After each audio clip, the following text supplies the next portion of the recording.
Madam வணக்கம் madam. வணக்கங்க. நம்ம இப்ப பார்க்க போறது வந்து காட்டன் சாரீஸ் பார்க்க போறோம். காட்டன் சாரீஸ் வந்து எல்லா டைம்லயும் கட்ட பேர ஈஸி வியரபிள் சாரீஸ்ங்க. கட்டினா குளுகுளுன்னு இருக்கணும் எதிர்பார்க்கறவங்க அந்த மாதிரி வேணும்னு கேக்குறவங்க தாராளமா வாங்கிக்கலாம். காட்டன் சாரீஸ் ரேட் வந்து பாத்தீங்கன்னா ஜஸ்ட் 80 ரூபீஸ்ங்க. வெறும் 80. வெறும் 80 ரூபாய்க்கு ரொம்ப ரொம்ப பியூட்டிஃபுல்லான காட்டன் சாரீஸ். நம்ம சத்யா டெக்ஸ்டைல் தாங்க. நம்ம சத்யா டெக்ஸ்டைல்ஸ்ல ஈரோடு மணிக்கூண்டு பஸ் ஸ்டாப்ல கடை இருக்கு. வர முடிஞ்சவங்க தாராளமா வாங்க, முடியாதவங்க ஆன்லைன்ல ஆர்டர் பண்ணி வாங்கிக்கோங்க. இது மட்டும் இல்ல, இதே ரேஞ்சுக்கு உங்களுக்கு பூனை புடவை வேணாலும் பூனை புடவை இருக்கு. நீங்க எது கேக்குறீங்களோ அதை பண்ணி கொடுத்துட்டு ஃபர்ஸ்ட் 80 ரூபீஸ்ங்க. இதே 80 ரூபீஸ்க்கு அடுத்து பூனம் சாரியும் காட்டுறேன் பாருங்க. இதுல பூனம் சாரி இது வெறும் 80 ரூபாய் மட்டும்தாங்க.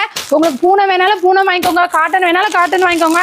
நீங்க எது பிரியப்படுறீங்களோ அது வாங்கிக்கலாம். ஒரு சாரியோட ரேட் 80 ரூபாய் மட்டும்தான். மினிமம் 15 தருவோம். மேக்ஸிமம் உங்களுக்கு எவ்வளவு நிறைய வேணாலும் அவ்வளவு நிறைய தருவோம். ஒரு 500 சாரி ஆர்டர் பண்ணீங்கன்னா 500 கலர் 500 டிசைன் தான் வரும். உங்ககிட்ட வந்து எடுக்கிற கஸ்டமர்ஸ் இன்னைக்கு வந்து ஒரு 5 சேலை எடுத்தாங்க, நல்லா இருக்கு, திரும்பி நாளைக்கு வேணாலும் வந்து எடுத்துக்கலாம். உடனே கால் பண்ணுங்க. வர முடிஞ்சவங்க தாராளமா நேர்ல வாங்க.